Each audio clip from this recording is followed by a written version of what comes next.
Vous arrivez au collège Pierre Mendès France, mais savez-vous vraiment qui il était? Cet homme est né le 11 janvier 1907 à Paris et il est décédé le 18 octobre 1982 à l'âge de 75 ans.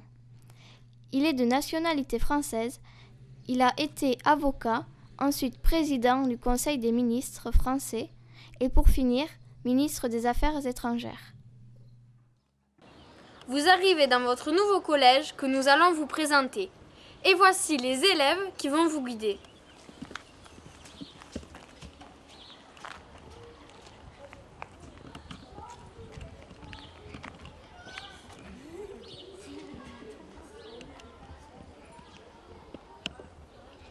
Nous sommes tous en 5e 2 et je m'appelle Noah. Bonjour, je m'appelle Yanis. Bonjour, je m'appelle Mathieu. Moi, c'est Lémine. Moi, c'est Caroline. Carla.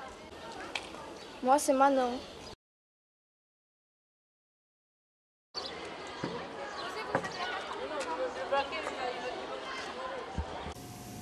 Bonjour monsieur le proviseur. Bonjour.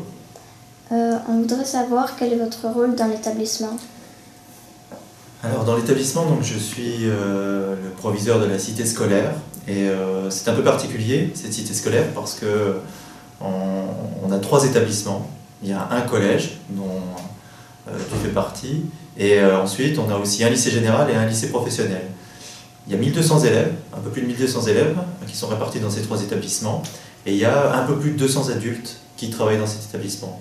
Et donc mon rôle, c'est de coordonner l'ensemble du travail de toutes ces personnes au bénéfice des élèves.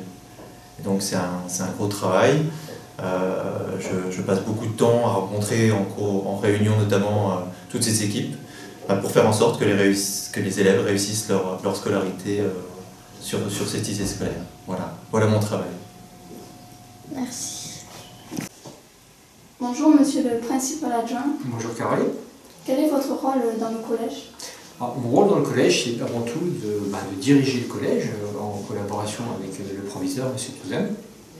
Alors diriger un collège, c'est s'occuper de la pédagogie, c'est comme tous les personnels, comme tous les gens, comme tous les adultes de l'établissement, c'est amener les élèves, c'est faire progresser les élèves, et c'est amener les élèves au long de réussir leur scolarité.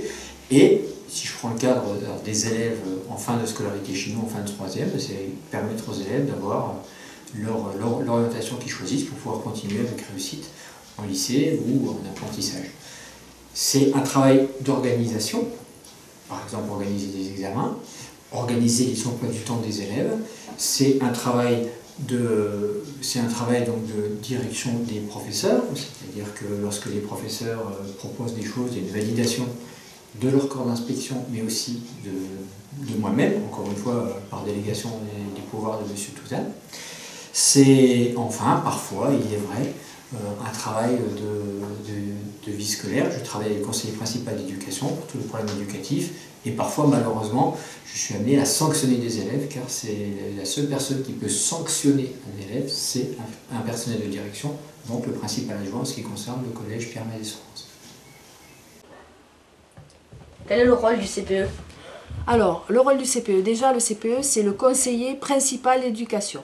D'accord? C'est lui qui chapeaute un petit peu la vie scolaire et la scolarité des élèves au sein du collège.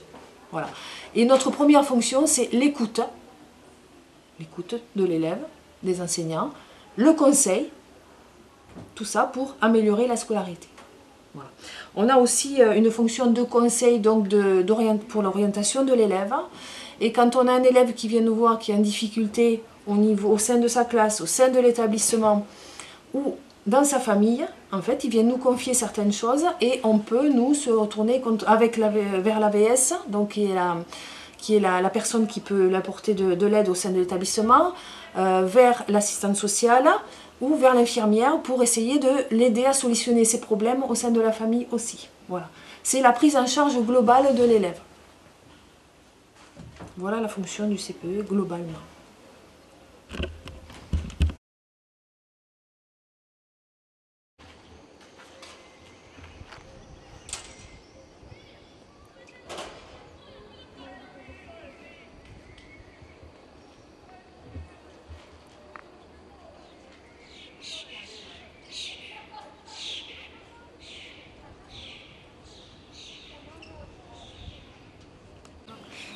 Au collège, c'est tellement grand qu'il y en a qui disent qu'on se perd dans les couloirs. Du coup, on arrive en retard au cours. Comment il faut faire? Les salles et les bâtiments sont écrits sur votre carnet et puis vous y ferez vite. Voici un emploi du temps possible de 6e. Est-ce que mon meilleur pote sera dans ma classe? Tu peux faire une lettre, mais c'est pas sûr que vous soyez ensemble, comme vous l'aurez peut-être remarqué.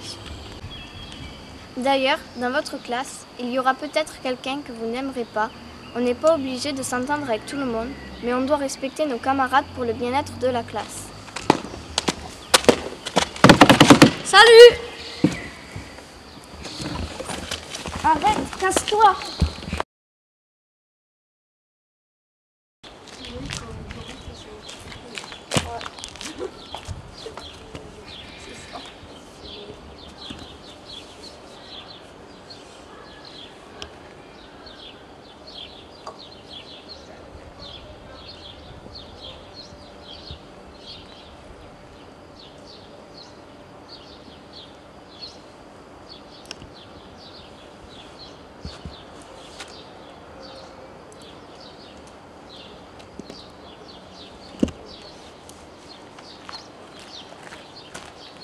Oh, mais c'est quoi cette tenue? Et vos portables? Allez vous changer. Au collège, il faut avoir une tenue correcte et ne pas utiliser son portable. Nos parents ne vont pas au boulot en caleçon.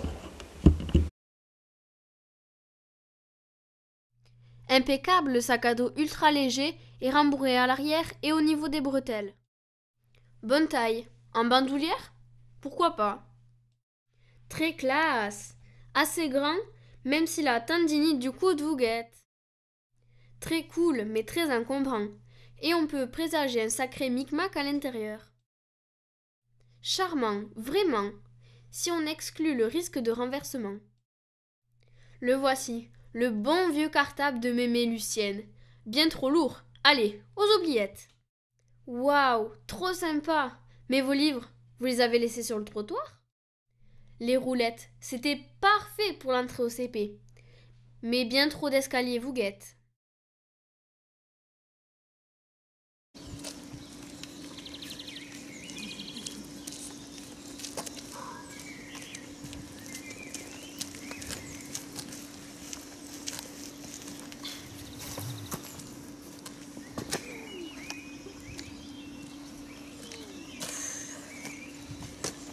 Ah, mon dos.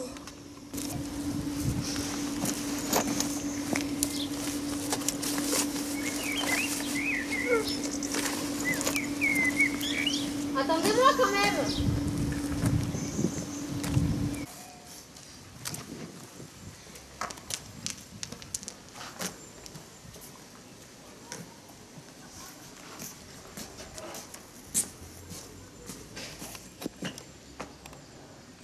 Dis-moi, comment tu fais pour vider ton sac en fonction de l'emploi du temps? Ben, je le vide avant la récréation pour les cours que j'ai après. D'accord.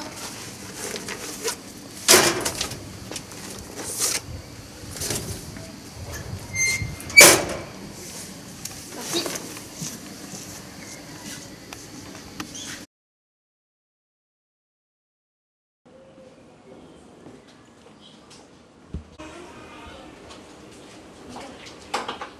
On échange? Ouais, si tu veux. Oula, je fais un gros pâté. C'est long. Tiens, maman. Ah, mais tu l'as mis où le blush? Non mais c'est quoi ce pins? Confisqué. Les toilettes ne sont pas faites pour se maquiller et jouer au téléphone. Aïe. Quel est le rôle des surveillants? Dans le rôle d'un surveillant, c'est d'assurer votre sécurité, que ce soit dans la cour ou bien au self, etc.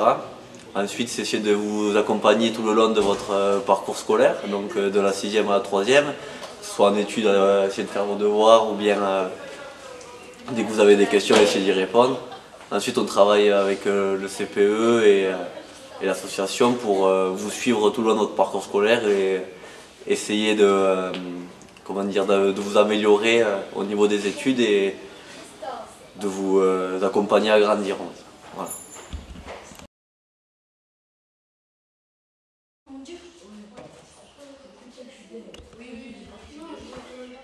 Vous n'aurez pas un cahier d'espagnol, s'il vous plaît?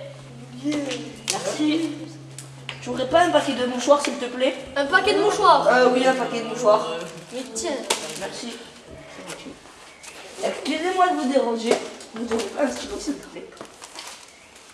Merci. Par contre, juste, il n'y a pas écrit supermarché sur nos fronts. Ah, d'accord. De ne pas avoir ses affaires, c'est une chose, mais de prendre les affaires des autres, c'en est une autre. Et c'est pénible.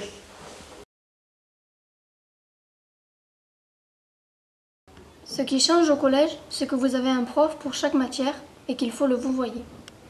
Être délégué, c'est devenir représentant de tous les élèves de sa classe, et ce auprès des professeurs, du bureau de la vie scolaire et de la direction du collège. Seront élus après un vote à bulletin secret 2 délégués, 2 suppléants pour les remplacer en cas d'empêchement. Au conseil de classe, si jamais vous n'avez pas de très bonnes notes, mais que vous avez une bonne attitude, les professeurs vous encourageront à progresser.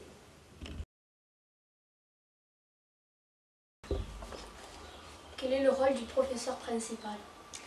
Alors, le rôle du professeur principal est quand même un rôle assez important, assez vaste. Le professeur principal est un référent, aussi bien pour les familles que pour les élèves et que pour toute l'équipe éducative, c'est-à-dire tous les professeurs de toutes les matières de la classe. Voilà. Alors, le professeur principal doit être vigilant quant au comportement, au travail, à la baisse de rendement de certains élèves. Donc, contacter les familles et contacter la vie scolaire, contacter la direction et faire en sorte qu'aucun enfant ne se perde en cours de route. Voilà.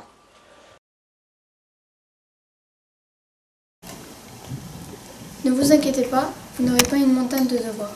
Même si vous en aurez plus qu'en primaire, il faut quand même compter 15 minutes à 30 minutes le soir. Bien sûr, ça dépend des jours et des profs.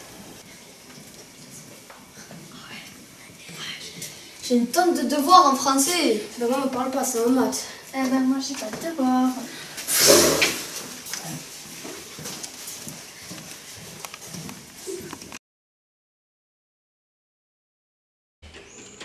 Est-ce que vous avez fait votre exercice? Ne pas avoir fait un exercice, ça peut arriver pour plusieurs raisons, plus ou moins valables. Ces fausses bonnes excuses sont à consommer avec modération. Mes parents n'ont pas compris l'exercice. Ils n'ont pas pu m'expliquer. Quelqu'un me l'a volé. Ben moi je vous l'ai rendu, donc c'est vous qui l'avez perdu. Hein. Je suis en train de le finir. Je vais faire l'oral. Je le comprends pas, je l'avais pourtant mis dans mon sac. J'ai oublié mon exercice à la maison.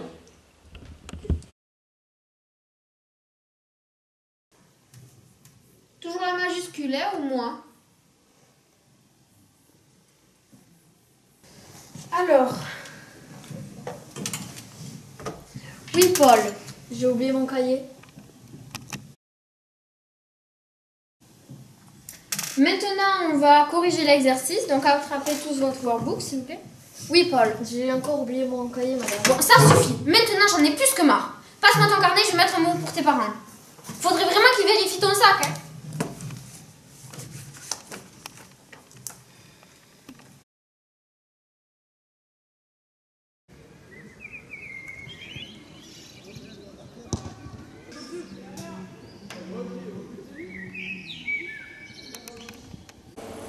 Combien de personnes travaillent au CELF? Au CELF, il travaille 10 personnes en poste fixe qui sont en permanence sur la restauration. En dénombrement, il y a un chef de cuisine, 3 cuisiniers, 2 agents restauration qui préparent tout ce qui est préparation froide du CELF, un magasinier et un plongeur à temps complet. Après, 10 autres personnes se rajoutent pendant le service. Combien de menus servez-vous par jour?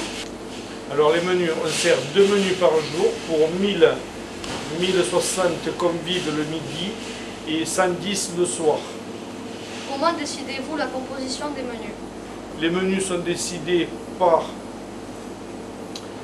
une organisation suivant l'équilibre alimentaire qui est le PNNS.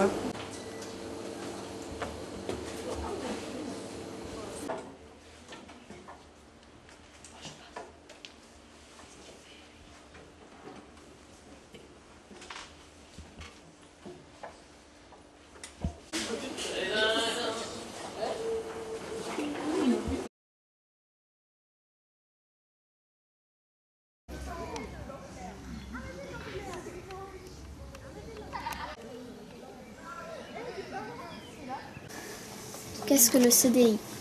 Alors le CDI, c'est le centre de documentation et d'information. C'est un lieu qui ressemble un petit peu à une bibliothèque, mais qui est à destination de tous les élèves de la cité scolaire et de tous les gens qui y travaillent. Voilà. Quand est-ce qu'on peut venir au CDI? Alors on peut venir au CDI tous les jours. Le CDI il ouvre le matin à 8h moins le quart. Il ferme le soir à 5h. Il est ouvert aux récréations. Il est ouvert aussi sur le temps du midi pour les élèves qui mangent à la cantine.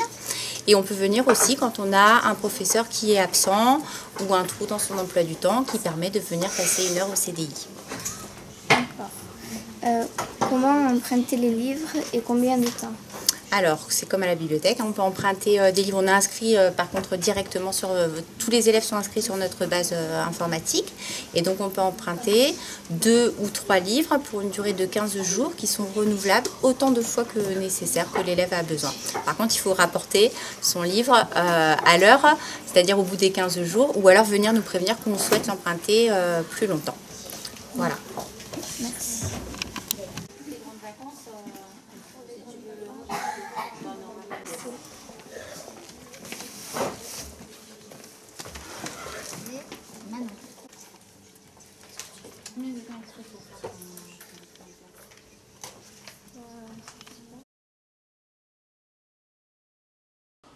Pour les loisirs, entre midi et 2, vous avez le choix entre la chorale, maths et compagnie, club jardin et les échecs.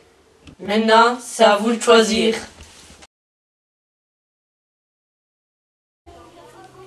Bonjour Madame Palou, vous êtes l'infirmière de la cité scolaire Pierre Mendès France et les élèves de 6e voudraient savoir quel est votre rôle. Donc à PMF, donc l'infirmière est là tous les jours puisque l'infirmerie est un lieu commun aux 3 établissements, au collège, au lycée professionnel. Je ne suis pas la seule infirmière, il y a aussi Isabelle Soulès qui vient donc 1 jour par semaine à PMF.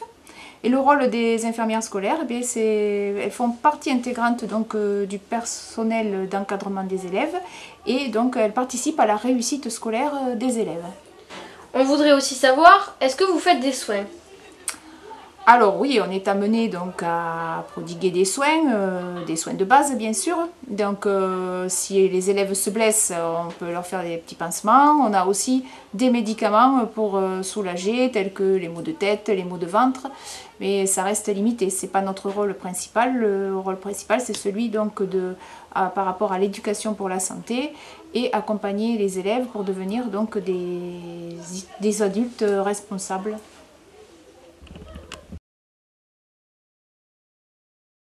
À quoi consiste votre travail dans la cité scolaire? Alors en premier lieu, c'est l'entretien des locaux, pour que vous ayez des locaux qui sont agréables. L'entretien, ça signifie qu'on fait tout le nettoyage, tout ce qui est lavage, tout ce qui est la propreté en général. Et par contre, ce qu'il faut, arriver à vous intégrer, vous, les élèves, à savoir, pas jeter des papiers, laisser des sanitaires propres, parce que ça en 6e, c'est très fréquent que ça ne se fait pas. Et là-dessus, moi, je suis intransigeante, par contre. Et il faut savoir que vos collègues qui arrivent après, ils ne sont pas là pour nettoyer vos saletés à vous, quoi. Et c'est une question d'hygiène, de propreté, ça vous évite des maladies, tout ça. Et donc après, le personnel est là, non seulement pour l'entretien, mais en même temps, on a un rôle aussi qui peut être préventif vis-à-vis des infirmières ou vis-à-vis... Parce qu'on peut voir des élèves qui sont en difficulté, qui ont des problèmes, qui s'isolent, qui... Voilà. Et donc c'est primordial. On n'a pas qu'un rôle de nettoyage. Voilà.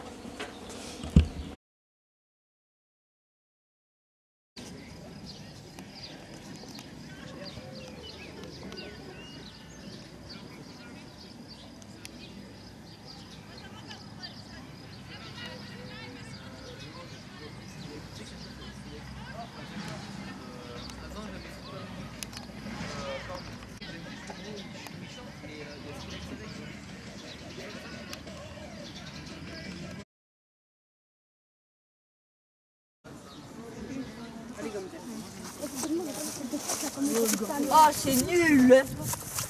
On pourra plus vous embêter là, c'est le début des vacances. Ouais. Ah, on s'est enfin débarrassé d'eux. Ah oui, cette année, ils m'ont trop saoulé. Faut qu'on passe au casier récupérer les sacs. Ouais, c'est l'heure. Et on s'invite pendant les vacances. Ah oui. Ok.